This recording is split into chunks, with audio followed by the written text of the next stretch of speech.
सुदूर क्षेत्रों से संपर्क का आधा हिस्सा पड़ गया। तो स्टार्टिंग का जिसके अंदर बता रखा था तांबे का आयात जो है वो अरब प्रायद्वीप के ओमान से किया जाता था, तांबा वहां से मंगाया जाता था, ये बता रखा था इसके अंदर। साथ में आगे चलते हुए उन्होंने बताने की कोशिश करी है कि हमें कैसे पता चलता है कि तांबा ओमान से बनाया जाता था, मंगवाया जाता था, क्योंकि ओमानी तांबे के अंदर और साथ में हड़प्पाई मर्तबानों के अंदर, या फिर हड़प्पाई ये जो एक तरह का मिला है हमें मर्तबान वहां पर ओमान के अंदर, उसके अंदर सेम एक ही उसके धातु के वो मिले हैं, अवशेष मिले हैं जिसे निकल कहा जाता है, उसके हमें अवशेष मिले हैं, जिससे हमें पता चलता है कि शायद ये दोनों चीजें एक ही जगह पे हुआ करती होंगी जब एक चीज का उत्पादन किया जाता होगा। जब जैसे कह सकते हैं अगर मर्तबान बनाया जा रहा है तो वायनी तांबा भी उसके आसपास ही होता होगा, या फिर आपका वहां पर जब मर्तबान रखा होगा तो आसपास में उमानी तांबा निकाला जा रहा होगा, ये बताने की कोशिश करी गई है। और ये जो हड़प्पाई मर्तबान हमें ओमान के अंदर बहुत बड़ी मात्रा में मिला है, इससे भी हमें ये स्पष्ट होता है कि ओमान के साथ हड़प्पा का व्यापार होता था, सुदूर क्षेत्र के साथ हड़प्पा का व्यापार होता था।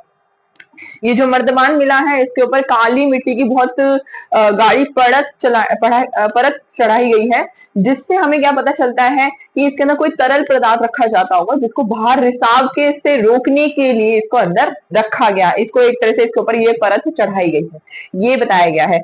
और आगे चल के इन्होंने फिर मेसोपोटामिया के लेखों से उठाया है स्रोत। मेसोपोटामिया के लेखों में जो कि 3000 ईसा पूर्व के हैं, उनमें बताया है मगान नामक क्षेत्र, मगान नामक क्षेत्र से तांबा वहां मंगाया जाता था। जो मेसोपोटामिया के लेख हैं उनसे हमें पता चलता है कि वहां पर उन्होंने एक वर्ड यूज करा है मगान, तो मगान जो देश का लिए यूज करा है, और वो मगान किसके लिए यूज करा है, जहां से वो तांबा मंगाते थे, शायद वो वर्तमान के ओमान देश के लिए यूज करा गया होगा। वो वर्ड जो मगान है वर्ड वो शायद ओमान के लिए यूज करा है मेसोपोटामिया वालों ने। विभिन्न प्रकार के अन्य पुरातात्विक साक्ष्य जिसमें हड़प्पाई मोहरे बाट पासे अनमन की आदि से हड़प्पाई लोगों का लंबी दूरी के लोगों से संपर्क होने के भी संकेत मिलते हैं। इन्होंने बताया है कि हमें जैसे मोहरे मिल रही हैं, बाट मिल रहे हैं, या फिर हमें बहुत सारे ऐसे पासे वगैरह जो मिले हैं, उससे हमें लगता है कि शायद हड़प्पा सभ्यता के जो लोग हैं वो लंबी दूरी से व्यापार करते होंगे, क्योंकि मोहरों का इस्तेमाल जब भी किया जाता है, हमने पढ़ेंगे हम आगे कि एक जगह से दूसरी जगह तक सामान बिल्कुल सही अवस्था में जा सके, इसलिए हम मोहरों का यूज करते थे। साथ के अंदर बाट जो है वो वजन को तोलने वगैरह के लिए यूज करा जाता था, तो शायद उसका प्रयोग भी हमें लंबी दूरी के व्यापार के लिए किया जाता होगा। फिर आगे चलते हुए यहाँ पर मेसोपोटामिया के लेखों में दिलमुन नामक जगह की भी आई है। दिलमुन जो है वो बहरीन द्वीप है, दिलमुन जो है वो बहरीन द्वीप है। मगान तथा मेलुआ, मेलुआ जो है वो किसके लिए यूज करा है, मगान यूज करा है ओमान के लिए, जो मेलुआ यूज करा है वो यूज करा है हड़प्पाई लोगों के लिए, हड़प्पाई सभ्यता के लिए। जो मगान यूज करा है वो आपका ओमान के लिए यूज करा है, मेलुआ जो यूज करा है वो हड़प्पा सभ्यता के लिए यूज करा है, और दिलबुन जो है वो बहरीन द्वीप के लिए यूज करा है इन्होंने, मेसोपोटामिया वालों ने। साथ में यहाँ पे बता रखा है मेलुआ से प्राप्त विभिन्न प्रकार के उत्पादों का भी उन्होंने उल्लेख करा है, मतलब हड़प्पा से क्या क्या चीजें उन्हें प्राप्त होती थी मेसोपोटामिया वालों को, वो भी उन्होंने बताया है। कार्नेलियन, लाजवत मणि, तांबा, सोना और बहुत सारी प्रकार की लकड़ियां, ये सब चीजें वहां से वो हड़प्पा सभ्यता से मंगवाते थे, कौन, मेसोपोटामिया वाले।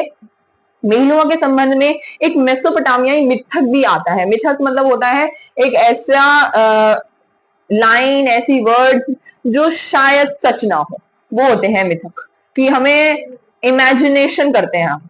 तो वो मिथक एक आता है, तुम्हारा पक्षी हाजर पक्षी हो, उसकी आवाज राज प्रसाद में सुनाई दे। और ऐसा माना जाता है कि ये जो हाजा पक्षी है उसको मोर कहा जाता होगा, मतलब हाजा पक्षी का जो लिया गया है वो मोर से लिया गया है। हमारा पक्षी हाजा पक्षी हो और हमारे जो हाजा पक्षी की आवाज है वो पूरे के पूरे उसमें विश्व में या फिर राज प्रसाद में या फिर कह सकते हैं राजभवन में सुनाई दे, ये ऐसे बनाने की कोशिश करी गई है। हमें एग्जैक्टली नहीं पता, लेकिन हाँ हाजा पक्षी का हमें यही पता लगा है मोर के बारे में, कि हाजा पक्षी क्या है, मोर है। ओमान, बहरीन, मेसोपोटामिया, यहाँ से जो भी हड़प्पा सभ्यता की वो होता था, संपर्क होता था, वो किसके द्वारा होता था, समुद्री मार्ग द्वारा किया जाता था। मेसोपोटामिया के लेख में मेलुआ को नाविकों का देश कहा गया है। इंपॉर्टेंट है ये लाइन, कि जो मेसोपोटामिया के लेख हैं उनके अंदर जो मेलुहा है, मेलुहा मतलब हड़प्पा सभ्यता, हड़प्पा सभ्यता को नाविकों का देश भी कहा गया है। इसके अलावा यहाँ की मोहरों पर जहाजों तथा नावों के चित्र भी पाए गए हैं, नाव के चित्र वाली मोहर जो कि यहाँ पर दिखाई गई है। तो ये चीज बोली गई है इन्होंने मेसोपोटामिया वालों ने। क्योंकि हमें हड़प्पा सभ्यता की लिपि के बारे में नहीं पता चला, इसलिए हमने हड़प्पा सभ्यता के बारे में हम नहीं पढ़ पाए हैं सही से। पढ़ने की बात हो रही है, जो चीजें लेखों से प्राप्त होती है, लेकिन हमें मेसोपोटामिया की लिपि के बारे में जानकारी हो चुकी थी, इसलिए हम मेसोपोटामिया के लेखकों को पढ़ के सारी चीजें जानकारी इकट्ठा कर रहे हैं। जिसमें मेलुआ शब्द जो है वो हड़प्पा सभ्यता के लिए यूज करा गया है। बहरीन द्वीप जो है वो आपका इसके लिए यूज करा है, कहा गया है, दिलमुन के लिए यूज करा है। जो आज के टाइम पे बहरीन द्वीप है वो दिलमुन हुआ करता है। और जो आपका मगान है वो आपका ओमान के लिए यूज करा है। हाजा बख्शी मोर के लिए यूज करा है। ये सब चीजें हमें पता होनी चाहिए। फिर इन्होंने यहाँ पर एक पट्टिका डाल रखी है, ये वाली जो पट्टिका है इसके अंदर कुछ शब्द लिखे गए हैं जो कि कुछ बताने की कोशिश करते हैं, शायद किसी का नाम, पदवी, या फिर उसके रहने की जगह, या फिर उसका जो भी होगा, जो उसने दान दक्षिणा में दिया होगा, वो चीज लिखने की कोशिश करी है। इसमें ऐसा बताया गया है कि इनकी जो भाषा होती थी वो दाईं ओर से बाईं ओर लिखी जाती थी, मतलब राइट हैंड से लेफ्ट हैंड की तरफ। हमें कैसे पता चलता है कि वो इधर से दाईं ओर से बाईं ओर की तरफ लिखते थे? क्योंकि दाईं ओर अच्छा खासा अंतराल दे रखा है और जो शब्द है वो काफी खुले खुले लिखे हुए हैं, लेकिन बाईं ओर जाते जाते वो शब्दों का अंतराल बिल्कुल कम हो चुका है और बीचे बीचे अंतरालों में उनको लिखा गया है। ये दिखाने की कोशिश करी गई है कि हम जो हमें पता चलता है, इससे अनुमान हम ये क्या लगाते हैं कि ये शायद बाई दाईं ओर से बाईं ओर की तरफ लिखते थे। ये बता हमें इससे चलता है। फिर बात आती है मौर्य मुद्राकरण, इनसे रिलेटेड जो यहाँ पर सभ्यता के लोग हैं उन्होंने मोहरों का निर्माण करना चालू कर दिया था। मोहरों का निर्माण क्यों करा जाता था, क्या इसका यूज हुआ करता था? तो व्यापार के अंदर मोहरों का यूज करा जाता था। व्यापार कैसे प्रकार का व्यापार? दूरी के व्यापार के अंदर एक थैला लिया जाता था जिसके अंदर सामान को भर दिया जाता था। वो सामान को फिर ऊपर से बांध दिया जाता था एक रस्सी के जरिए, और उस रस्सी के ऊपर मिट्टी थोप दी जाती थी और उस मिट्टी के ऊपर मोहर को घुमा दिया जाता था। अगर वो मोहर का जो या फिर वो मिट्टी जो है वो बिना छुए हुए, बिना उसको कोई क्षति पहुंचे हुए अगर वो अपने गंतव्य, अपने डेस्टिनेशन में पहुंच जाएगी, तो इसे समझा जाता है कि बिल्कुल की जो अंदर की चीज है वो सुरक्षित है, उसमें बिल्कुल भी छेड़छाड़ नहीं करी गई है। ये इन्होंने बताने की कोशिश करी है। तो मुद्राकरण से सामान भेजने वाले की पहचान का भी पता चल जाता था, ये भी इन्होंने बताया, क्योंकि जब भी मुद्रा छापी जाती थी तो उसके ऊपर सामान बेचने वाले का नाम, पदवी वगैरह भी लिखा जाता था, जो कि हमने स्टार्टिंग में देखा था। यहाँ पर फिर एक साइड के अंदर ही 1.22 के अंदर रोपड़ से मिला एक मुद्रांकन दिखाया गया है। देखो फिर से इसके अंदर एक जानवर का चित्र दिखेगा और साथ के अंदर कुछ आपके वैसे ऊपर की तरफ लिखा हुआ है, कुछ चिन्ह लिखे हुए हैं। तो उन चिन्ह का हम क्या अनुमान लगाते हैं? शायद वो पदवी, नाम या फिर कोई व्यक्ति के बारे में बताने की कोशिश करी गई है, ऐसा माना जाता है। एक रहस्यमय लिपि, जब भी हम इसके बारे में पढ़ते हैं, हड़प्पा सभ्यता की लिपि के बारे में पढ़ते हैं, तो उसके अंदर हमें पुरातत्वविदों को बिल्कुल भी जानकारी नहीं हुई है इनकी लिपि के बारे में। हमें नहीं पता कि ये क्या लिखते होंगे, क्या इन्होंने बात करने की कोशिश करी होगी। हमें इसकी लिपि की कुछ नहीं जानकारी है, जैसे हमें इनकी भाषा नहीं प्राप्त हुई है कि क्या लिखा हुआ है इनके लेखों के अंदर। हड़प्पाई मोहर पे एक पंक्ति में कुछ लिखा गया है, शायद वो मालिक का नाम हुआ करता होगा, उसकी पदवी हुआ करती होगी, लेकिन आमतौर पर हर मोहर या फिर हर चीज के ऊपर एक चित्र जरूर बना होता था। तो उस चित्र से क्या हमें पता चलता है कि शायद अनपढ़ लोगों को समझाने के लिए कि वो उसके ऊपर क्या चीज लिखी है, चित्रों का इस्तेमाल किया जाता होगा। और हड़प्पाई जो लिपि है वो आपकी चित्रलेखात्मक है, चित्रों के साथ लिखी गई चीजें चित्रलेखात्मक है, ना कि वर्णात्मक। वर्णात्मक मतलब जो हमारे में वर्ण बनते हैं वो नहीं है उनकी लिपि। उनकी लिपि क्या है? चित्रलेखात्मक। चित्रलेखात्मक इनकी लिपि है। इन्होंने बात करी है ज्यादातर जो अभिलेख है वो संक्षिप्त है। संक्षिप्त मतलब होता है छोटा। तो ज्यादा जो अभिलेख है वो छोटे हैं, उनके अंदर कुछ वो दे रखे हैं, चिन्ह दे रखे हैं, और 10 से 15 चिन्ह है। और सबसे बड़ा जो अभी तक मिला है चिन्ह वाला, वो 26 चिन्ह वाला मिला है। ये याद करना है कि अभी तक जितना भी सबसे बड़ा हमें मिला है वो 26 चिन्ह वाला मिला है। उतना ही बड़ा हो सकता होगा, ऐसा माना गया है। अब इन्होंने चिन्हों को क्यों डाला है, कैसे इनकी लिपि होती होगी? जितना हमें समझ में आया है इनकी लिपि वर्णात्मक नहीं थी, मतलब उसके अंदर क, ख, अ, अनार ये सब चीजें नहीं हुआ करती थी। जैसे वर्ण को मिलाकर, स्वर को मिलाकर जब एक शब्द बनता था, इनकी लिपि इस प्रकार की नहीं थी। इनकी लिपि अलग प्रकार की। वो कैसी थी कि एक चिन्ह पूरा का पूरा एक शब्द को डिनोट करता था या फिर एक शब्द को बताता था। जैसे हम कह सकते हैं कि अगर मैं बात करूं वर्णात्मक, तो वर्णात्मक में व अलग है, ना अलग है, फिर ऊपर र अलग है, ये सब अलग अलग होता है। नहीं, उनके अंदर ऐसा नहीं है। उनके अंदर एक ही चिन्ह के बारे में, जो एक चिन्ह है ना, वही एक वर्ड को बताता है। ये बताने की कोशिश करी गई है। इस क्योंकि चिन्हों की संख्या कम होती है, दो चिन्हों के अंदर हम बात खत्म नहीं कर सकते अपनी। मतलब अगर मैं बात करूं अहम, हो गया खत्म क्या मेरी बात? नहीं। तो इसलिए हमें पता चला है कि इनकी दो चीनों की संख्या भी काफी वर्ड को बता देती होगी, ऐसा माना जाता है। इन्होंने बताया है कि शायद जो संख्या चिन्हों की संख्या होगी वो 375 से 400 के बीच में होगी, और ऐसा प्रतीत होता है कि ये लिपि दाई से बाई ओर लिखी गई थी, क्योंकि अभी हमने बात करी है कि अंतराल लास्ट में जाते जाते खत्म होता जा रहा था, वो पतली पतला होता जा रहा था। नेक्स्ट वाले उस पर बोला गया है, हड़प्पा सभ्यता के स्थलों पे बहुत सारी वस्तुएं प्राप्त हुई हैं जिनके ऊपर लिखावट मिली है, जिनके ऊपर लिखी हुई चीजें मिली है, जिसमें आपकी मर्तबान है, औजार है, मोहरे हैं, तांबे तथा मिट्टी की लघु पट्टिकाएं हैं, आभूषण है, अस्थि छड़े हैं, ये सब चीजें हमें सूचना पड़ती है। तो ये जो सारी की सारी पट्टिकाएं मिली हैं, फिर हमें जो सब चीजें लिखावट मिली है, तो ये पूछा जा सकता है कि हड़प्पा सभ्यता की कौन सी चीजों के ऊपर लिखा जाता, कौन सी पुरावस्तुओं पर हमें लिखावट के साक्ष्य प्राप्त हुए हैं। तो ये इन्होंने बताया। फिर आगे चल के बाढ़ के बारे में बता रखा है। बाढ़ के बारे में ज्यादा कुछ नहीं बता रखा, उन्होंने बताया है कि बाढ़ को दो वर्गों में विभाजित किया गया है, द्विआधारी और आपका जो आपके 16 के उसमें आते थे, या फिर आपका दशमलव प्रणाली में डाला गया है। द्विआधारी मतलब वो दो के गुणा में चलते हैं, 2 इंटू में 2 4, 4 इंटू में 2 8, ऐसे वो चलते हैं, द्विआधारी होते हैं। और ऐसा माना गया है जो छोटे वाले होते हैं वो द्विआधारी होते हैं, मतलब आपका कह सकते हैं उनको आभूषणों को, मनकों को, इनको तोलने के लिए यूज करा जाता होगा, जबकि जो बड़े वाले बाट हुआ करते होंगे उनको बड़े चीजों को तोलने के लिए किया जाता होगा। साथ में इन्होंने अपने जो हिसाब किताब होता है उसमें 16 का भी यूज करा है, 16 के जो आगे के वो होते हैं स्क्वायर्स वगैरह होता है उनका भी यूज करा है, ऐसा माना जाता है। तो इन्होंने ये बताने की कोशिश करी है यहाँ पर कि जो इनके बाट होते थे वो कौन से नामक पत्थर से बनते थे, चर्ट नामक पत्थर से बनते थे, और इनके बाटों के अंदर वैसे यहाँ पर बताया गया है बाट किसी भी तरह के निशान से रहित घनाकार होते थे, मतलब कोई निशान उन पर नहीं बनाया जाता था कि जैसे 7 बना दिया, जैसे हम पे तो लिखते हैं ना 5 kg 2.5 kg ऐसे लिखते हैं ना हम बाटों के ऊपर, लेकिन उन्होंने बोला है ऐसा कोई लिखा नहीं जाता था। बट को जो बाट बनाए गए थे वो किसी भी निशान से रहित हुआ करते थे और घनाकार उनका आकार हुआ करता था, ये याद रखना है ये सब चीजें। और फिर ये जो दो चीजें बता रखी है कि बाटों के जो निचले मांडन हुआ करते थे वो द्विआधारी होते थे, और जो ऊंचे मांडन थे वो दशमलव प्रणाली का अनुसरण करते थे। ये चीज बस बता के इन्होंने खत्म कर दिया बाट के बारे में। और थोड़ा सा ये भी याद रखना कि बाट का आकार क्या है, घनाकार और अंडाकार, ये याद रखना है, घनाकार और अंडाकार बाट का आकार है। फिर जो प्राचीन सत्ता के बारे में अगर हम बात करते हैं कि क्या हमारी सबसे पुरानी सभ्यता के अंदर सत्ता हुआ करती होगी, प्रशासन कैसे हुआ करता होगा, कैसे इतनी बड़ी सभ्यता को संभाला जाता होगा, तो उसके बारे में जब हम बात करते हैं तो पुरातत्वविद अपने अलग अलग अपने तर्क सामने प्रस्तुत करते हैं, जिसके अंदर सबसे पहला तर्क अगर मैं स्पष्ट करूं तो वो ये वाला होगा, एक रूपता वाला, कि पूरी की पूरी सभ्यता के अंदर बहुत चीजों के अंदर एक रूपता मानी गई है। तो ऐसा माना जाता है कि शायद एक राजा हुआ करता था जो पूरी की पूरी सभ्यता को संभालता होगा, उसी वजह से एक रूपता आई है, उसी वजह से जो सारे के सारे आपकी ईंट बनाई गई थी, बाट बनाई गई थी, ये सभी चीजें एक जैसी पाई गई है, मोहर वगैरह भी काफी एक जैसे पत्थरों वगैरह से बनाई गई थी।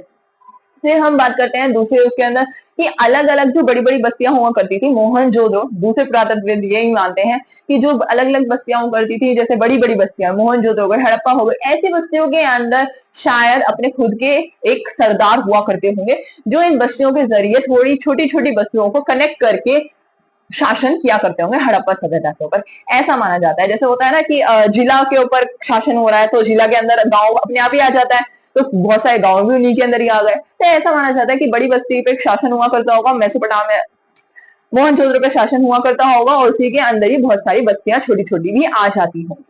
अलग अलग सत्ता की बात हो रही है। फिर एक आता है कि शायद ऐसा हुआ करता होगा, अलग और पुरातत्वविद क्या मानते हैं, शायद ऐसा हुआ होगा कि एक ऊपर सत्ता करने वाला इंसान होगा और उसके नीचे प्रशासन करने वाले अलग अलग होंगे, जिसमें राजकुमार शामिल हो गए, मंत्री शामिल हो गए, वो अलग अलग उसका, क्योंकि ये भी समान रूप से ही निकलता है कि जब एक समान रूपता देखी गई है पूरे के पूरे इसके अंदर हड़प्पा सभ्यता के अंदर, तो उसके अंदर क्या हमें पता चलता है कि जैसे एक सत्ता करने वाला इंसान है, वो डायरेक्ट करता है हर चीज को, वो बताता है कि ऐसे करना है वैसे करना है, और वो अपने जो उन्होंने छोड़ रखे हैं मंत्री राजकुमार वगैरह, उनके जरिए वो चीज अपनाने को करवाता है। तो ऐसा चीज इन्होंने बताया है कि ऐसा हुआ करता होगा। सभ्यता के अंत के अंदर अगर बात करें तो हमें प्रमाण कैसे प्राप्त होते हैं कि सभ्यता का अंत होना चालू हो गया, तो सभ्यता खत्म हो गई थी, तो लगभग 1800 ईसा पूर्व के बाद चोलिस्तान जैसे स्थलों पर आपके विकसित हड़प्पा स्थलों को छोड़ दिया गया था, मतलब जो अच्छे खासे हड़प्पा स्थल हो चुके थे उनको छोड़ दिया गया था। गुजरात, हरियाणा, पश्चिमी उत्तर प्रदेश में अब नई बस्तियां विकसित हो रही थी, मतलब और लोग आके रहने लगे थे, हड़प्पा सभ्यता खत्म होने के कगार पे थी और लोग आकर वहां पर रहने लग गए थे, उनकी जनसंख्या बढ़ने लग गई थी। फिर आगे बताया गया है शायद भौतिक परिवर्तन भी आया होगा। भौतिक परिवर्तन में कुछ चीजें चेंज हुई थी, जैसे विशेष पुरावस्तु है जिसमें बाट, मोहर, विशेष मन के ये समाप्त हो चुके थे, इनको बनाना जाना खत्म हो चुका था। लंबी दूरी का व्यापार जो था वो खत्म हो चुका था। शिल्प जो बनाया जाता, शिल्प शिल्प उत्पादन वगैरह जो होता था शायद उसको भी खत्म कर दिया गया था। लेखन भी खत्म हो चुका था, ऐसे हमें पता चलता है। साथ में कम उत्पादन ही करा जाता था, कम चीजों को ही बनाया जाता था। माल का प्रयोग जितना अपने खुद के लिए किया जाता था बस उतना ही करा जाता था। दूर व्यापार को खत्म कर दिया गया था। फिर इन्होंने बताया गया है मकान निर्माण का जो जिन तकनीकों का प्रयोग होता था उसमें भी कमी आ गई थी, क्योंकि भवन निर्माण के हमें साक्ष्य ज्यादा मिले नहीं है उस टाइम पे। सार्वजनिक संरचनाओं का जो निर्माण था वो पूरी तरीके से बंद हो चुका था। सार्वजनिक संरचनाएं मतलब वो वाली संरचनाएं जो आपकी सब लोगों के यूज के लिए होती है, तो वो संरचनाओं का निर्माण तो पूरी तरीके से बंद हो चुका था। कुल मिलाकर पूरा वस्तुएं तथा बस्तियां इन संस्कृतियों में एक जीवन शैली, ग्रामीण जीवन शैली की ओर इंगित करती है। मतलब अब जो विकसित थे अब वो चेंज हो चुके थे, अब वो ग्रामीण जीवन जी रहे थे। इस संस्कृति को उत्तर हड़प्पा या फिर अनुवर्तिया संस्कृति कहा जाता है। बाद वाली हड़प्पा, बाद के उत्तर।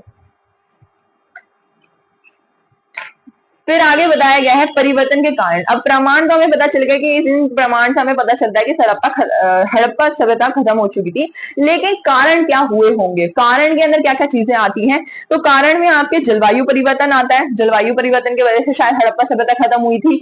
जलवायु परिवर्तन मतलब ये कि गर्म जलवायु हो गई होगी, अर्ध शूषक जो थी वो शायद शूषक में बदल गई होगी, इसलिए शायद लोगों ने वहां से अपना जगह छोड़ दी थी। या फिर वनों की कटाई बहुत ज्यादा हो चुकी होगी, क्योंकि खेती करने के लिए वनों की कटाई करी जाती है।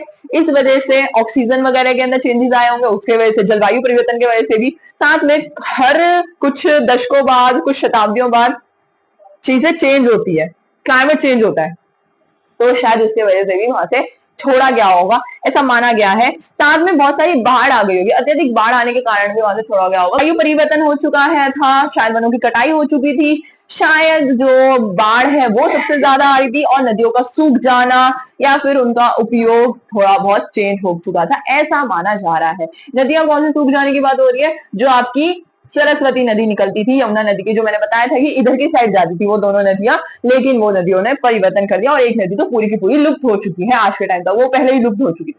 तो ऐसा माना है सरस्वती नदी बेटा, तो वो वाली नदियां आपकी बिल्कुल खत्म हो चुकी है, ऐसा माना जाता है कि शायद नदियां भी सूख गई थी। और मैंने ये भी बताया था कि सिंधु नदियों की जो छह है ना वो नदियां, उनके अलावा भी उनकी छोटी छोटी सहायक नदियां शायद वो भी सूख गई होंगी, जिनकी वजह से काफी ज्यादा परिवर्तन आ गया था रहन सहन के अंदर। तो ये चीजें इन्होंने बताई है, और यही कुछ कारण हो सकते हैं जिससे बस्तियां बुरी की तरह खत्म हो चुकी थी। और ऐसा हो सकता है कि वो जो एकीकरण था शायद वो भी हड़प्पाई राज्य का अंत का एक तरह से कारण हो सकता है। क्यों? क्योंकि जब चीजें एक रहती है तो उसके ना विरोध के स्वर सबसे ज्यादा उठने लग जाते हैं, क्योंकि चीजें अपने संप्रभु में लाने की कोशिश करी जाती है। जैसे हम कह सकते हैं कि अगर हमारी क्लास के अंदर यूनिटी है तो उसके अंदर कभी ना कभी जाके कोई ना एक ग्रुप खड़ा होगा, वो कहेगा हमारी बात भी सुनी जाए। तो यहाँ पे वही दिखाने की कोशिश करी गई है कि जब एकीकरण होता है तो उस टाइम पे यूनिटी को तोड़ने के लिए कोई ना कोई एक दो संप्रदाय खड़े हो जाते हैं, एक समूह खड़े हो जाते हैं, जिनको संप्रभुता चाहिए होती है। मौर्य लिपि विशेष मन के मृदभान के लोग मानकृत बाट प्रणाली, स्थानीय बाटों का प्रयोग, शहरों के पतन, परित्याग जैसे परिवर्तनों से शायद इस चीज को भी तर्क मिलता है। क्योंकि अगर देखो ये सब चीजें अभी पीछे बताई गई थी कि मोहरे बनना बंद हो गई थी, लिपि मतलब लिखना बंद हो गया था, बाटों का प्रयोग करना बंद हो गया था, व्यापार करना बंद हो गया था, ये सब चीजें आपकी राजा के द्वारा ही चलाई जाती होंगी कह सकते हैं, क्योंकि ये एक शहरी व्यवस्था थी। तो अगर ये सब चीजें छोड़ दी गई है लोगों के द्वारा, तो वो विरोध के स्वर में हम कंसीडर कर सकते हैं कि शायद उन्होंने जानबूझ के छोड़ी होगी कि ग्रामीण हम ग्रामीण जीवन जी लेंगे, लेकिन हम किसी के नीचे काम नहीं करेंगे। शहरी व्यवस्था को छोड़ के वो ग्रामीण व्यवस्था में चले गए होंगे, शायद ऐसा हुआ होगा, ऐसा बताने की इन्होंने कोशिश करी है। फिर एक और स्रोत 3 के अंदर थोड़ा सा बताया गया है, एक आक्रमण के साक्ष्य, ऐसे साक्ष्य प्राप्त हुए हैं। डेडमन गली थी, पत्नी से संकरी गली है, उसके अंदर ऐसे साक्ष्य प्राप्त हुए हैं कि शायद वहां पर आक्रमण किया गया था हड़प्पा सभ्यता के ऊपर। एक ये डेडमन गली के अंदर ये बहुत सारी खोपड़ियां मिली हैं और टेढ़ी मेढ़ी हालात के अंदर मिली है, और ऐसा माना जाता है कि शायद यहाँ पर किसी ने नरसंहार करा है, मारा है बहुत बड़ी संख्या के अंदर इंसानों को, ऐसा माना जाता है। लेकिन एक पुरातत्वविद थे, इंसान का नाम है जॉर्ज डेल्स। जॉर्ज डेल्स है, इन्होंने बताया, इसको स्पष्ट कर दिया था कि नहीं, ऐसा नहीं हुआ था, क्योंकि जो भी हमें खोपड़ियां या फिर कोई भी जो इंसानों के वो मिले हैं हमें, वो सब चीजें हमें अलग अलग कालक्रमों से मिली हैं। तो ऐसा सिर्फ दो ऐसे कंकाल थे जो एक ही कालक्रम से संबंधित है और बाकी के अलग अलग कालक्रमों से संबंधित है। तो हमें लगता है कि नहीं, ऐसा नहीं हुआ होगा। तो इसको हमें ज्यादा कंसीडर नहीं करना है। अभी तक हमने पढ़ा कि हड़प्पा सभ्यता कैसी थी, कैसे उसके निर्वाह के तरीके थे, कैसे वो जीवन जीते थे, कैसे वो रहते थे, कैसे उन्होंने खाना पीना छिटाया, कैसे उनका पतन हो गया, कैसे वो खत्म हो गए थे और क्या कारण रहे होंगे उनके पतन होने के, खत्म होने के। लेकिन खोज कैसे हुई, ये सब चीजें तो हमने हड़प्पा सभ्यता के बारे में पढ़ी है। तो वो चीज खोजी कैसे गई थी वो सबसे ज्यादा इंपॉर्टेंट होती है। तो एक नाम है कनिंघम। ये इंसान को मतलब पुरातत्वविद था, ये काफी अच्छा पुरातत्वविद था। इसको भारतीय पुरातत्व के जनक के रूप में भी जाना जाता है और सर्वेक्षण डायरेक्टर ये पहला था, पुरातत्वविद का सर्वेक्षण डायरेक्टर ये प्रथम था, ये भी याद करना है। साथ में इन्होंने यहाँ पे बता रखा है ज्यादातर जो हमें वो प्राप्त होते हैं, साक्ष्य प्राप्त होते हैं, वो अभिलेख हो गए, लिखी हुई चीजें हो गई, पुरावस्तु हो गई, वो सब चीजों के ऊपर हमारे आधारित होता है। लेकिन सबसे ज्यादा हम किसके ऊपर बिलीव करते हैं, लिखी हुई चीजों के ऊपर। ये हाथ से जो चीज लिखी होगी ना, वो सबसे अच्छा स्रोत है हमें प्राप्त करवाने का, जानकारी प्राप्त करवाने का। तो ये भी उसी पे ध्यान देता था। साहित्य जो मिलता था, जो भी चीजें लिखी हुई मिलती थी, दस्तावेज मिले हैं, उन पे बिलीव करता था। तो इसको सब चीजें पता थी, कहाँ की, गंगा घाटी की। गंगा घाटी की खोज हो चुकी थी, गंगा घाटी की लिपि वगैरह सब कुछ पढ़ी जा चुकी थी। वहां पर जो भी सत्ता में लोग आए थे, राज्य बने थे, वो सब चीजें पढ़ी जा चुकी थी, क्योंकि वो हम 4th चैप्टर में पढ़ेंगे, मतलब दो उसके बाद, दो कालक्रमों के बाद। ये सारा 600 वाला कालक्रम है, तो ये हम उसके अंदर पढ़ेंगे। लेकिन उन्होंने यहाँ पर बताया है कि एक इंसान था, उन्होंने कनिंघम को एक मोहर दी थी हड़प्पा सभ्यता से संबंधित। लेकिन इनको पता ही नहीं चला वो मोहर किससे संबंधित है, और इन्होंने जितना इनको ज्ञान था, जितना इनको पता था, जितना इनको इंफॉर्मेशन थी, उस मोहर को उसी से ही जोड़कर रख लिया था। मतलब इन्होंने उसको गंगा घाटी की सभ्यता से जोड़ दिया था, क्योंकि उसके बारे में इनको जानकारी थी। भारतीय इतिहास को गंगा घाटी की नदी के आसपास जो भी राज्य का उद्भव हुआ था, उन्हीं से ही जोड़कर देखा जाता था पहले। तो इन्होंने उसी से उसको जोड़ दिया। लेकिन ये इनका सबसे बड़ा भ्रम था, क्योंकि बात के अंदर जब बहुत सारी पुरावस्तुएं मिलनी चालू हो चुकी थी, जिनको जब पढ़ा जाने लग गया था, या फिर कह सकते हैं जिनके बारे में जानकारी और उससे मिल गई थी, मेसोपोटामिया वगैरह के लेखकों से जब हमें पता चल गया था, तो हमें पता चला कि नहीं, ये तो एक नई सभ्यता है जो अलग क्षेत्र के अंदर विकसित हुई थी, जो है उत्तर पश्चिम का क्षेत्र, जिसे हड़प्पा सभ्यता या फिर सिंधु घाटी सभ्यता कहा जाता है। ये इनके बारे में बता रखा था। और आगे की अगर हम बात करें, ये वाली मिली थी उनको मोहर, साइड के अंदर ही दे रखी है। कनिंघम द्वारा हड़प्पा से प्राप्त पहली ज्ञात मोहर का बनाया गया रेखा चित्र। रेखा चित्र मतलब कि एक तरह से उसी सेम टू सेम वैसे बनाने की कोशिश करी गई है। ये एग्जैक्टली मोहर नहीं है, जैसे पिक्चर डाल रखी है ना बीच के अंदर, वो नहीं है, ये उसी का रेखा चित्र है, मतलब रेखा करके जो बनाया जाता है वो है स्केचिंग। एक नवीन प्राचीन सभ्यता, इसके अंदर आपका स्टार्टिंग होती है अब हमारे यहाँ के लोगों द्वारा, जैसे इतिहासकारों ने खोजा था।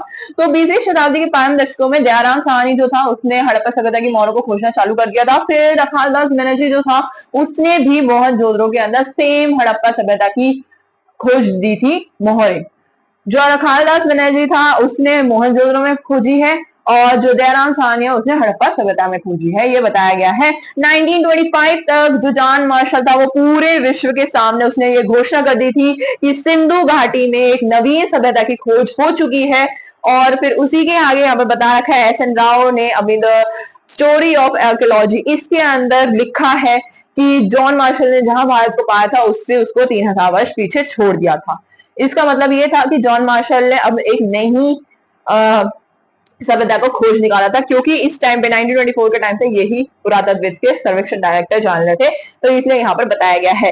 साथ में जो जॉन मार्शल थे, वो अपना पूरा का पूरा जो कह सकते हैं कार्यकाल उनका जो करा है ना, उन्होंने काम जो करा है, उसको भारतीय पुरातत्व के अंदर परिवर्तन का काल माना जाता है, क्योंकि पूरी की पूरी हमारी इतिहास ही चेंज हो गया।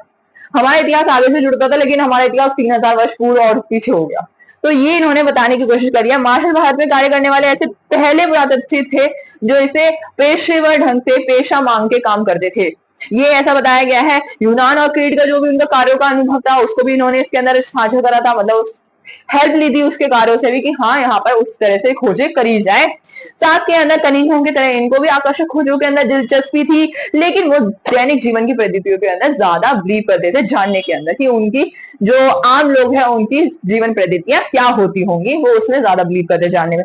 मार्शल अपने ढंग से काम करना पसंद करते थे। वो जो पूरा स्थल है उसको स्तर विन्यास करके उन सब चीजों को इकट्ठा करके एक कार्यक्रम से जोड़ दिया करते थे, जो कि बिल्कुल गलत है, क्योंकि इस वजह से कुछ चीजों का महत्व बिल्कुल लुप्त हो चुका था, कुछ चीजें बिल्कुल गायब हो चुकी थी। जबकि इसके बाद ही इंसान आता है 1944 के अंदर, REM व्हीलर, भारतीय पुरातत्व सर्वेक्षण के डायरेक्टर जनरल बने थे। ये पूर्व ब्रिगेडियर भी थे सेना के। साथ में इन्होंने जो जॉन मार्शल ने करा था इकाइयों में विभाजित करके एक साथ ले जाना, नहीं, उन्होंने ऐसा नहीं करा। उन्होंने इस चीज को खत्म कर दी थी, इस प्रक्रिया को उन्होंने अलग अलग करके उन्होंने वर्गीकरण करना चालू कर दिया था, स्तर विन्यास करना चालू कर दिया था। ये उन्होंने बताने की कोशिश करी गई है। फिर उनके बाद ही वाला पैराग्राफ में बताया गया है भौगोलिक सीमा की अगर हम बात करें तो जब भारत का विभाजन हुआ था तो सारे के सारे महत्वपूर्ण क्षेत्र हमारे हड़प्पा सभ्यता के कौन से वाले क्षेत्र में चले गए थे, पाकिस्तान में चले गए थे, जिसके वजह से हड़प्पा सभ्यता का हमारे यहाँ पर महत्व कम हो जाता। इस वजह से हमने अपने यहाँ के क्षेत्रों को में खोजना चालू करा, ज्यादा से ज्यादा हड़प्पा स्थलों को, जिसके अंदर कालीबंगन, लोथल, राखीगढ़ी ये सब चीजें खोजी गई और लास्ट के अंदर धोलावीरा को भी खोजा गया है, जो कि एक महत्वपूर्ण स्थल के रूप में सामने आया है और अभी भी खोजने की प्रयास करे जा रहे हैं। बहुत सारे प्रश्न हमारे सामने अभी भी खड़े हुए हैं हड़प्पा सभ्यता से संबंधित, लेकिन हम ये कह सकते हैं कि हड़प्पा सभ्यता हमारे यहाँ पर भी उतनी ही महत्वपूर्ण थी जितनी भारतीय उपमहाद्वीप में रही होगी।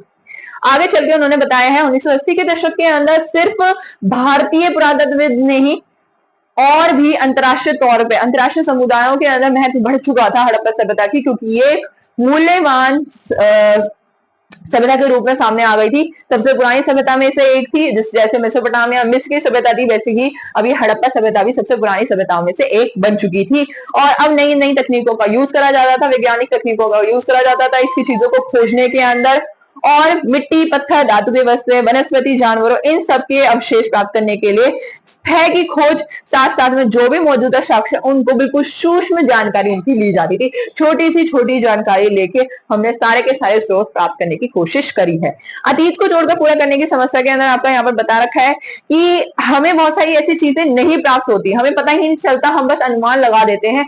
जैसे हमें पता चलता है कि सिंधु घाटी सभ्यता ऐसी पहली सभ्यता है जिसने कपास उगाया था। सिंधु घाटी सभ्यता ऐसी पहली सभ्यता है जिसने कपास उगाया था, सिंधन नाम दिया था सिंधु के नाम पे ही यूनान के लोगों ने। तो यहाँ पर यही बता रखा है कि कपास जो उगाया गया है हमें उसके स्रोत प्राप्त नहीं होता है, लेकिन कपड़े के अंदर, कि वो कपड़े के अंदर यूज करते हो, क्योंकि कपड़ा जो यहाँ पे बता रखा है चमड़ा, लकड़ी, सरकंडे, ये सब चीजें ना गल जाती है, ये और सॉरी वहां ज्यादा जल जाती है जहां पर आपका ग्रीष्म काल हुआ करता होगा। क्योंकि हम देखें तो ऊपर का पूरा एरिया जो हमारा पंजाब का, हरियाणा का या फिर उधर का एरिया है, ज्यादा गर्मी पड़ती है, सर्दी कम पड़ती है। पंजाब के अंदर भी गर्मी अच्छी पड़ती है, इसी वजह से गेहूं अच्छा उगता है वहां पर। साथ में पाकिस्तान का एरिया गर्मी वाला ज्यादा है, अफगानिस्तान तो काफी गर्मी वाला एरिया है। तो यहाँ पर वही चीजें बताने की कोशिश करी गई है कि ये ऐसी जगह पर सभ्यता थी जहां पर ग्रीष्म काल बड़ा हुआ करता था, जबकि जो शीत ऋतु है वो कम हुआ करती थी। इस वजह से चीजें बहुत सारी गल चुकी है, जिससे हमें बहुत सारे साक्ष्य प्राप्त नहीं होते हैं, जिसमें कपड़ा एक मूल है। हमें नहीं पता कि कपास का यूज वो किस उसके अंदर करते होंगे, शायद कपड़े के लिए यूज करते होंगे, क्योंकि हमें ऐसा लगता है कि शायद वो सूत काटा करते होंगे, ऐसा माना जाता है। इन्होंने बता रखा है पत्थर, पक्की मिट्टी, धातु जैसी वस्तुएं तो हमें मिल जाती हैं, हमें उसके बारे में पता भी चल जाता है, वो पूरा वस्तुओं में कंसीडर भी करी जाती हैं, साथ में वो स्रोत के रूप में भी सामने आ जाती है। लेकिन बहुत सारी ऐसी चीजें हैं जो लुप्त हो जाती हैं, बिल्कुल गायब हो जाती है, जिनसे हमें बस अनुमान के ऊपर आधारित होकर चलना पड़ता है इतिहास के अंदर।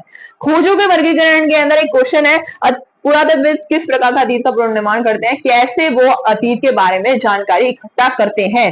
तो पुरातत्वविद पूरा का पूरा जो पुरातत्व इसका श्रम होता है, मेहनत होती है, उसको एक साथ लेके आते हैं, काम करते हैं और हर चीज को बारीकी से खोजने की कोशिश करते हैं। वर्गीकरण का एक सामान्य सिद्धांत ये होता है, पदार्थों जिसमें पत्थर, मिट्टी, धातु, अस्थि, हाथीदांत आदि सबसे संबंध होना। दूसरा होता है उन चीजों को उपयोग में किसी चीज के लिए करा जाता होगा, और पुरातत्वविद को यह भी सुनिश्चित करना होता था कि क्या एक पूरा वस्तु औजार के रूप में यूज करी जाती थी या फिर उस चीज से और भी कोई काम किया जाता होगा। मतलब उन्होंने बताया पहली चीज वर्गीकरण क्या करना है, चीजों को डिफाइन कर दो, क्या क्या चीजें मिली है, धातु, मिट्टी, ये सब चीजें मिली है, फिर उसके बाद दूसरी चीज, उनका उपयोग किसमें करा जाता था। तीसरी चीज ये कि शायद उनको मतलब दो चीजों से ज्यादा में यूज करा जाता था, क्या उनको औजार में यूज करा जाता था या फिर किसी और चीजों में भी उनको यूज करा जाता था दैनिक जीवन के अंदर। ये खोज करने का एक तरह से प्रक्रिया हुआ करती थी। किसी भी वस्तु की उपयोगिता के समझ अक्सर आधुनिक समय में उसको समानता से ली जाती थी कि आज के टाइम पे उसको कैसे यूज करा जाता है। जैसे चक्की का यूज हम अनाज पीसने के लिए करते हैं, बर्तन आज के टाइम पे खाने के लिए यूज करे जाते थे, उस टाइम पे भी खाने के लिए यूज करे जाते थे, या फिर चीजें स्टोर करने के लिए यूज करे जाते थे, बनाने के लिए यूज करे जाते हैं, उस टाइम पे भी आभूषण बनाने के लिए यूज करे जाते हैं। हम सामान्य जीवन, आज का सामान्य जीवन से उस सामान्य जीवन को जोड़ने की कोशिश करते हैं, क्योंकि हम कहीं से भी एक चीज ऐसे नहीं उठा लेते, पीढ़ी दर पीढ़ी वो चीज चलती आती है, देन वो आके एक टाइम पे बहुत ज्यादा पीक लेवल में चली जाती है। तुमने देखा होगा अभी सिल्क की साड़ी का बहुत पुराना वो था, 90s का टाइम का था, सिल्क की साड़ी जो चल रही थी उस टाइम पे, सारी जो होती थी औरतें वो सिल्क की साड़ी पहनती थी। बीच के अंदर वो चटक मटक वाली साड़ियां आ चुकी थी, बहुत ज्यादा वो होती थी, उसमें हीरे कह रही, मोती मोती लगे होते थे, तार वगैरह होते थे। फिर उसके बाद अब वापस से सिल्क की साड़ी का आ चुका है। यही होता है, चीजें जो पुरानी होती है ना, वो वापस ना वापस कभी ना कभी वो फैशन आएगा ही आएगा। तो ऐसा यहाँ पे बताने की कोशिश करी गई है कि सामान्य जीवन जो आज का सामान्य जीवन है, उससे वो पुराना जीवन को छोड़कर चीजों के बारे में जानकारी प्राप्त करने की कोशिश करते हैं। साथ में उन्होंने यहाँ पे बताया है, कभी कभी पुरातत्वविद अप्रत्यक्ष शास्त्रों का भी सहारा लेते थे। अप्रत्यक्ष शास्त्र मतलब ऐसा होता है कि हाँ, अनुमान लगा के चीजें जो करी जाती है। कुछ हड़प्पा स्थलों के आसपास कपास के टुकड़े प्राप्त हुए हैं, शायद वो सभ्यता के लोग पोशाक के लिए उसको यूज करते होंगे, ऐसा माना जाएगा, क्योंकि ये जस्ट एक अनुमान है, हमें नहीं पता एग्जैक्ट। हमने उसमें पहले ही चर्चा कर चुके हैं कि कपास का गल जाना, हमारे लिए वो लुप्त हो जाना, हमें नहीं पता चलता उसके बारे में। इसलिए यहाँ पे बताया गया है कि कुछ चीजें अप्रत्यक्ष साक्ष्यों पर भी आधारित होती है। अप्रत्यक्ष मतलब टेढ़ी तरीके से, प्रत्यक्ष मतलब सीधा। तो यहाँ पे बताया गया है कि कभी कभी पुरातत्वविद अप्रत्यक्ष साक्ष्यों का भी सहारा लिया करते थे। ऐसा हमें माना जाता है कि वहां पर कपास मिला है, तो कपास का यूज किसके लिए किया जाता होगा, पोशाक बनाने के लिए किया जाता होगा। पोशाक पहनना जो जाता है वो कपास की हुआ करती होगी। और जो मूर्तियां हैं, उसके जो चित्रण मिला है, उससे हमें इसके ऊपर निर्भर रहना पड़ता है कि उसका जो चित्रण है वो शायद जो उसने मूर्ति के अंदर वो कपड़े पहन रखे हैं वो कपास के बने होंगे, ऐसा माना जाता है। तो ये सब चीजें होती हैं। साथ में पुरातत्वविद जो रूपरेखाओं को भी विकसित करते हैं, जैसे कि हड़प्पा मोहर को अभी तक नहीं समझा जा चुका है, जो भी उसके अंदर चीजें लिखी गई हैं उसे समझने के लिए कोई संदर्भ भी हमें नहीं मिला है, कोई हमें सोर्स भी नहीं मिला है उसे समझने के लिए।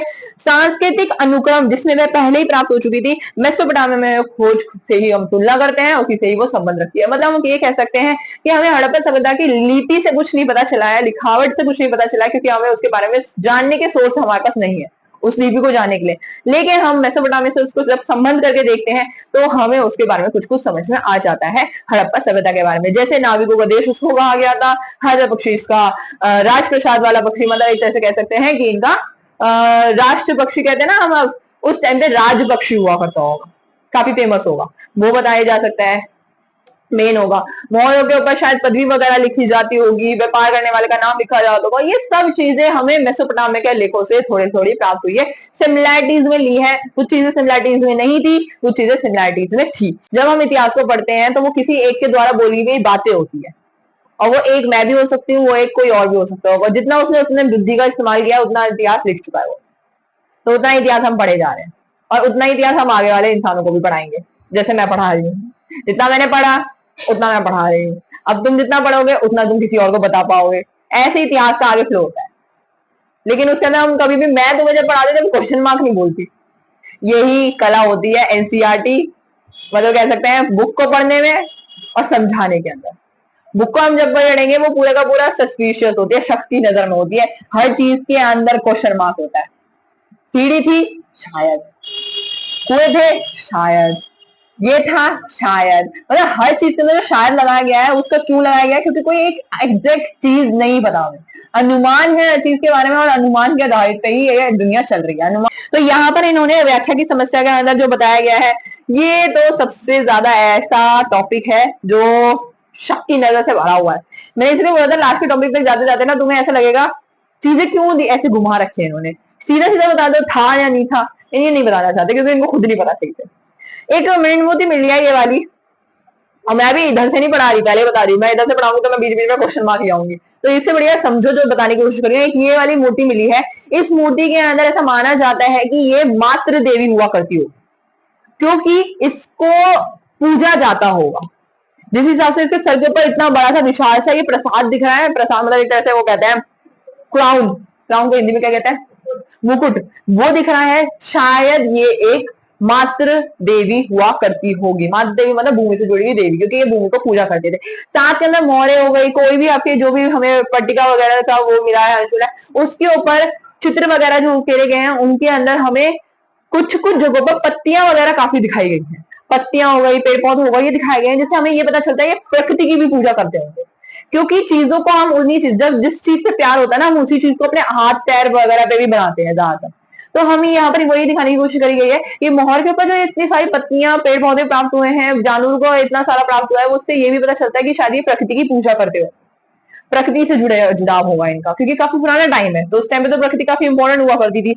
साथ में हमें एक और मूर्ति मिली है, मूर्ति कह रही हूँ, ये इस टाइप का हमें मिला है, ये वाली एक आदि शिव मोहर, ये हमें मिली है मोहर। तो ये मोहर जो है आदि शिव नाम जरूर डाला है, लेकिन ऐसा माना गया है कि ये उस टाइम में भगवान हुआ करते थे, और इनको आदि शिव मतलब वो, यानी हमने सुना था आधे शिव होते हैं और आधे वो होती हैं पार्वती माता, तो इनको उसी रूप में दिखाया गया है। हाँ, अर्धनादेश्वर। तो यहाँ पर ये जो आदि शिव के रूप में उनको माना गया है, उसकी मोहर मिली है। आसपास के अंदर बहुत सारे पशु दिखाई दे रहे हैं। तो जब हम इसी के बाद की काल की बात करते हैं, ऋग्वेद की बात करते हैं, जो कि सेकेंड चैप्टर में ही आएगा, वो उसके अंदर संकलित हुआ था ऋग्वेद। तो उस टाइम के अंदर जो ऋग्वेद के अंदर रुद्र नाम का एक देवता था, रुद्र नाम के जो देवता है उनको शिव से जोड़ा गया है, गुस्से वाले देवता, तो उनको शिव से जोड़ा गया और उनके बारे में बताया गया है कि शिव ऐसे थे, शिव ऐसे थे। तो उसके अंदर तो कहीं भी ये नहीं बताया कि वो पशुपति थे। पशुपति मतलब ये कि वो पशुओं के मालिक थे, ऐसा तो नहीं दिखाया गया। ना वो ये दिखाया गया कि वो योगी थे, जो कि ये तो योगी वाली अवस्था में बैठा है, ऐसे करके बैठा हुआ है, योगी वाली अवस्था में बैठा है, तो ना ये बताया है कि वो योगी थे। तो हम इसी वजह से बीच के अंदर अटक जाते हैं कि ऋग्वेद के अंदर जो चीजें बता रखी हैं शिव भगवान के बारे में, पुराने शिव भगवान के बारे में, वो इस चीज से संबंधित नहीं है, इस मोहर से संबंधित नहीं है, इस मोहर से संबंधित नहीं है। लेकिन जितना ऐसा माना गया है, स्टार्टिंग में जब ये मोहर मिली थी तो हमें यही लगा था ये शिव जी का एक रूप के रूप में पूजा जाता होगा, इसलिए इसको नाम दिया है आदि शिव, क्योंकि पुरानी परंपराओं से ही विष्णु और शिव को महत्व दिया जाता था, बहुत पुरानी परंपराओं से। तो इसलिए ही ये आदि शिव का रूप माना गया है, क्योंकि कभी भी विष्णु भगवान को सींगों के साथ या फिर गुस्से के साथ नहीं दिखाया गया है। अलग ही अवतार होता है फिर उनका, विष्णु भगवान का वो बड़ा वाला अवतार जिसमें वो फाड़ देते हैं वगैरह, तो वो अलग अवतार होता है। लेकिन जब हम शिव जी की बात करते हैं तो उनको हमेशा से गुस्से के साथ दिखाया गया, तो वो चीज है। साथ में हमें ऐसा माना गया है मोरे या लिंग, देखो यहाँ पर देखो ये चीज, इसके अंदर भी कंफ्यूजन है, वही पहले यही लगता है लोगों को, लेकिन इसके अंदर कंफ्यूजन है कि ये मोहरे हैं या फिर लिंग है। शिवलिंग पता है, तो ऐसा माना जाता है कि शायद ये लिंग के रूप में पूजे जाते हैं, शायद, क्योंकि हमें देखो मंदिरों के अवशेष प्राप्त नहीं हुए हैं कहीं भी। हमने मेसोपोटामिया में जरूर पढ़ा था मंदिर थे, है ना, पढ़ा था ना हमने, छोटा सा एक मंदिर हुआ करता था और फिर उसके अंदर सीधा ही देवालय होता था कोई, और फिर बाद में वो बड़े बड़े हो गए, पहले बिल्कुल छोटा सा एक कमरा हुआ करता था। इसमें कोई मंदिर प्राप्त नहीं, कोई ऐसी संरचना नहीं मिली है जहां पर मूर्ति रखी जाती होगी या फिर मूर्ति को पूजा जाता होगा, कहीं पढ़ा हमने। इसलिए हमें नहीं पता ये इसका क्या करा जाता होगा, ये शिवलिंग है जिसकी पूजा जाता था या फिर कोई मोहर है जिसको टेपा जाता था। शिवलिंग का आकार था इसलिए हमने शिवलिंग बोल दिया, मोहर का भी आकार लग रहा है क्योंकि इसका भी आकार ऐसे ही होता है मोहर का, तो हमने मोहर भी बोल दिया। इसलिए दोनों के अंदर आगे क्वेश्चन मार्क लगा दिया, इसलिए ऐसी चीजें नहीं पूछी जाती तुमसे पेपर के अंदर, बस समझाने के लिए है कि हाँ तुम्हें हर चीज हर पहलू पता होना चाहिए चैप्टर का। कोई तुमसे क्वेश्चन पूछे ना, जिंदगी में क्वेश्चन बहुत जगह से पूछे जा सकते हैं, सिर्फ पेपर ही नहीं होता है मार्क्स डिफाइन करने के लिए, ठीक है। तो यहाँ पर फिर आपका ये सब चीजें बताई गई है। नीचे चलते हुए हमें ना कुछ और भी चीजें लगती है कि आज के टाइम पे जो परंपराएं है ना उनसे हम इसको जोड़ देते हैं हड़प्पा सभ्यता की परंपराओं को, धर्म की जो परंपराएं है। जैसे हमने विशाल स्नानागार सोचा, विशाल स्नानागार का प्रयोग इन्होंने धर्मानुष्ठान के लिए करता होगा, ऐसा माना गया था, क्योंकि हमारा जो हिंदू धर्म है ना वो बहुत ज्यादा स्नान को प्रायोरिटी देता है, मतलब ऊपर मानता है कि हाँ स्नान करके आओगे ना तो तुम पवित्र हो जाओगे, ऐसी चीज हमें मानते हैं हिंदू धर्म के अंदर। तो हमें इसको भी उसी से जोड़ दिया। इतना विशाल जो स्नानागार बनाया, एक जने के नहाने के लिए तो नहीं बनाया होगा, तो वो बहुत ज्यादा जनों के लिए बनाया हुआ सार्वजनिक स्थल हुआ करता होगा और वो धर्म से जुड़ा होगा। कि जब भी कोई वो होता है ना, एक जैसे गंगा नदी का वो हो गया, जैसे वो मानते थे पहले गंगा घाटी वाले लोग कि गंगा नदी का जब वो होता है ना जन्म वगैरह माना जाता था, तो उस पे वो ढाए चले गए। ऐसे शायद सिंधु का कुछ होता होगा, तो उससे रिलेटेड कुछ होगा, तो वो ऐसा माना जा गया है।